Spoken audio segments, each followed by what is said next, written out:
मंच सजा है, मैं सर्वप्रथम इस मंच को नमन करना चाहता हूं। और मेरे सम्मुख जो ये इस क्षेत्र के सम्मानित लोग बैठे हुए हैं, जिनसे मुझे मार्गदर्शन मिलता है, सीखने को मिलता है, उनको भी मैं सादर प्रणाम करता हूं। आपके सानिध्य में आज मुझे भी इस गुरुकुल में आने का अवसर प्राप्त शास्त्री जी ने दिया। मैं शास्त्री जी का तहे दिल से आभार प्रकट करना चाहता हूं। हमारे बीच में मातृ शक्ति भी उपस्थित है, हमारे भाई बहन भी उपस्थित हैं।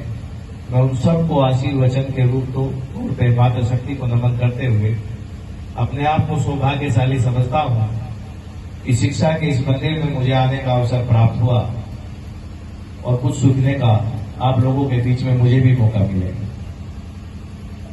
आदरणीय हमारे बुजुर्ग कह रहे थे कि मैं लेट हूं, मैं क्षमा प्रार्थी हूं कि मैं लेट हुआ, लेकिन एक 1857 की क्रांति के शहीद हुए हैं जोनवाना गांव के बाबा श्यामल के साथ मिलकर के, जिन्होंने इस देश को आजाद कराने की लड़ाई लड़ी थी, बाबा बदन सिंह तोमर। उनकी शहादत दिवस पे कार्यक्रम था। जाना अपने हाथ में था लेकिन आना अपने हाथ में नहीं था। जब तक कार्यक्रम संपन्न नहीं हुआ तो मैं अपने आप को वहां से उठा नहीं पाया। मैं पुनः आप लोगों से क्षमा प्रार्थी। श्रद्धेय मंच और श्रद्धेय उपस्थित भक्तजन, जो बात वैदिक विद्वान आदरणीय प्रमोद जी ने कही है, उनकी बातों को मैं 100% सही मानते हुए अपने आप को उनसे जोड़ता हूं।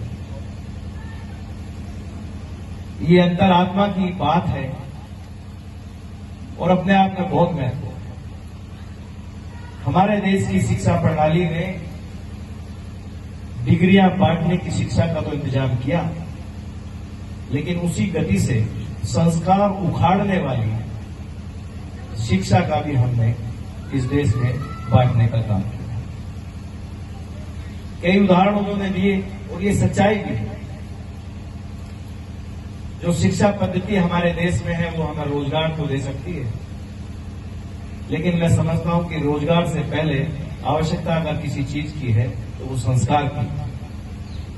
डॉक्टर यशपाल जी हमारे बीच में बैठे हुए हैं, मुझे बहुत कुछ उनसे सीखने को मिलता है। स्थिति ये है कि रोजगार तो नौजवान पा गए और हम लोगों ने भी प्राथमिकता रोजगार को दी, लेकिन जब वो बूढ़े माँ बाप को उनके सहारे की आवश्यकता थी तो बूढ़े माँ बाप घर में अकेले पड़े रहे और उस व्यक्ति को जिसको पढ़ाया लिखाया पाला परोसा बड़ा किया, जिस समय सेवा की आवश्यकता थी, वो सेवा के लिए उनको उपलब्ध नहीं हुआ। उसका सबसे बड़ा रीजन कारण ये था कि उसको संस्कार परक शिक्षा नहीं दी गई। जो पद्धति हमारे पूर्वजों ने शुरू की है, हमारी वैदिक पद्धति ने शुरू की है, हमारे जो विद्वान रहे हैं उन्होंने शुरू की है, हमने उसको पालने परोसने का काम नहीं किया।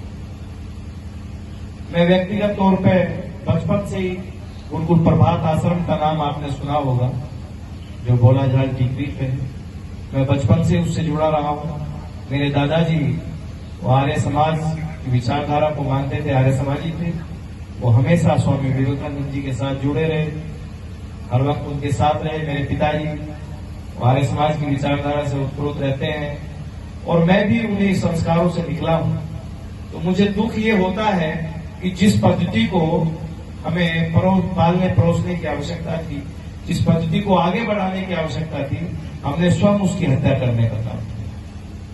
और उसका जीता जागता उदाहरण ये है कि अगर किसी कॉन्वेंट स्कूल का वार्षिकोत्सव होगा तो वहां दूसरे तरह की स्थिति मिलेगी। और इधर देखिए जो हमारे नौजवान बैठे हुए हैं, हमारे जो बच्चे बैठे हुए हैं, संख्या हम खुद देख सकते हैं। हमने खुद अपना इलाज करने का काम किया। अब भी आवश्यकता है, अभी देर नहीं हुई। अभी भी हम लोग जो है वो अपनी जो परंपरागत चीजें थी, जिस प्रकार से हमारा विकास हुआ, जहां से हम निकल करके आए हैं, उस पर जाने की आवश्यकता है।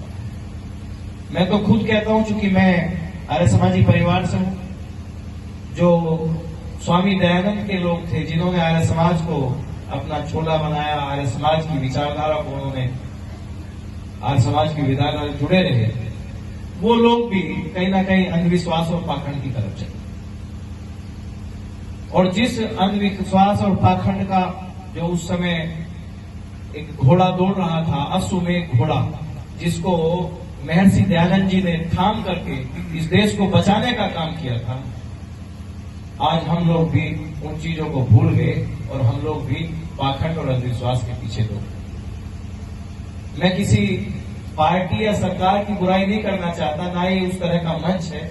मैं भी राजनीतिक व्यक्ति हूं, लेकिन हाँ इतना जरूर कहना चाहता हूं कि दोष अगर मेरा है तो समाज को मुझे दंड देना चाहिए, लेकिन दोष अगर किसी और का है तो उसको दंड देना चाहिए। ये जो पवित्र आर्य समाज की विचारधारा थी, इस विचारधारा को पुनः स्थापित करना।